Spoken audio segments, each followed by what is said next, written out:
Assalamualaikum warahmatullahi wabarakatuh. Halo semuanya, perkenalkan nama saya Syafira Putri Fadila.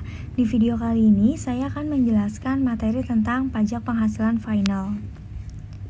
Oke, yang pertama di sini ada pengertian. PPh final ini bersifat selesai setelah pelunasan, tidak digabungkan dengan penghasilan lain yang bersifat non-final.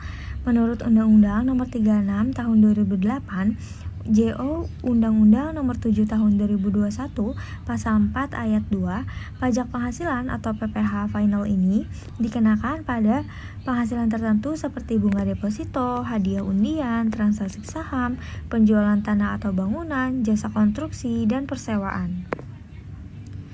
Nah, PPh final ini memiliki karakteristik. Yang pertama, penghasilan PPh final tidak digabungkan dengan penghasilan lain pada SPT tahunan. Lalu, PPh final yang sudah dibayar ini tidak dapat dikreditkan. Yang ketiga, biaya untuk menghasilkan penghasilan PPh final tidak dapat dikurangkan dari penghasilan bruto. Lalu yang keempat, ada pengenaan diatur secara khusus melalui peraturan pemerintah. Oke, selanjutnya saya akan membahas tentang objek-objek PPh final pasal 4 ayat 2 Undang-Undang PPh. Nah, objek-objek di sini ini mereka memiliki tarif PPh-nya masing-masing. Nah, di sini ada beberapa objek PPh final pasal 4 ayat 2.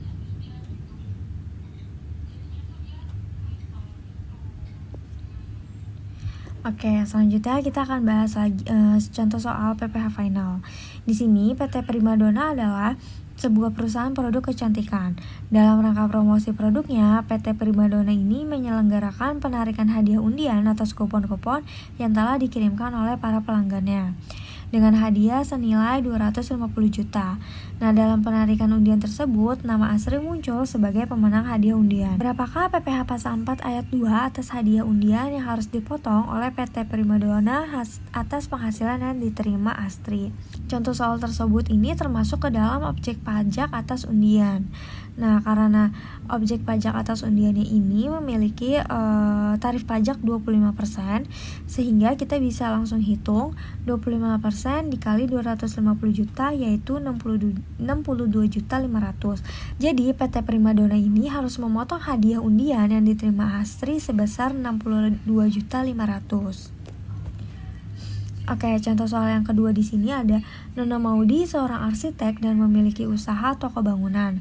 Pada tahun pajak 2022, Nona Maudi memperoleh peredaran bruto dari memberikan jasa arsitek atas nama diri sendiri sebesar 1 miliar dan dari toko bahan bangunan memperoleh peredaran bruto sebesar 1.200 juta dalam 1 tahun pajak.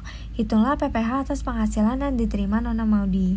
Nah, dalam kasus ini termasuk ke dalam objek pajak penghasilan atau usaha. Tetapi Nona Maudi di sini memiliki 2 bruto sehingga kita harus tetap menghitungnya masing-masing.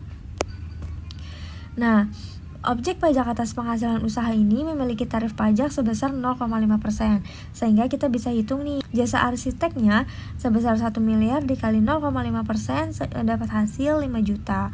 Lalu dari toko bangunan 1.200.000 juta dikali 0,5% dapat hasil 6 juta.